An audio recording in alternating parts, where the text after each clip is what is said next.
When you're very little and you have very passionate family members that are, to a great extent, in a lot of pain, and they are Cuban. They're flying the flag all the time. They're talking about their lives all the time. What child would individually, independently claim to be anything else but Cuban? And I'm from an exiled family that was politically unappetizing, but I'm personally a product of the United States.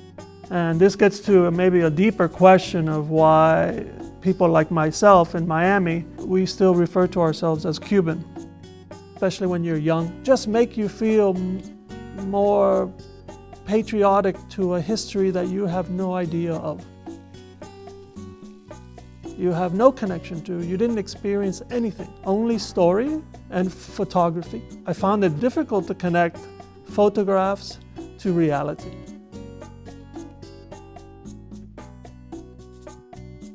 So we decided, let's figure out how to bring a car from the United States into Cuba, the first one since '59, I believe. Let's take Q60.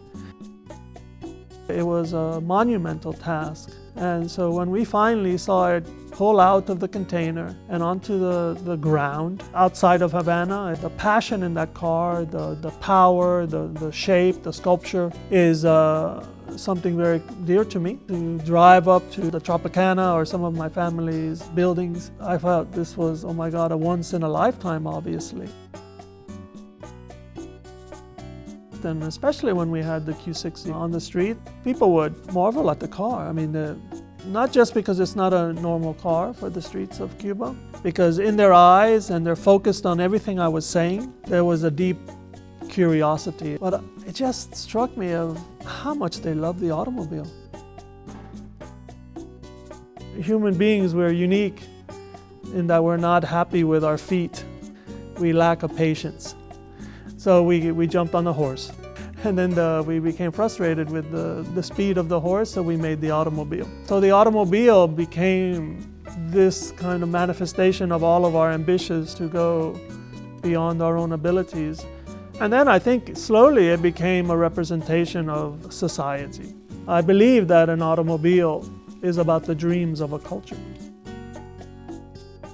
When we were able to see the Max Borges house, my uncle, the railing of the stairway into the bedroom was this kind of sine curve, which was geometry, but also not geometry. It had a little bit of his own sense of warmth and humanity.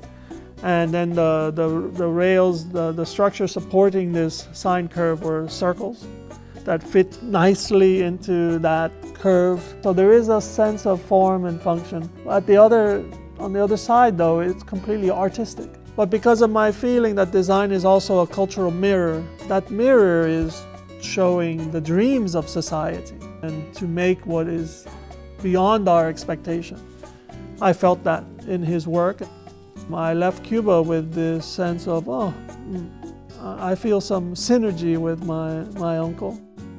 This ability to see life as what is required to build, but to also see life through a more romantic lens. I feel somewhat certain that this is part of my DNA.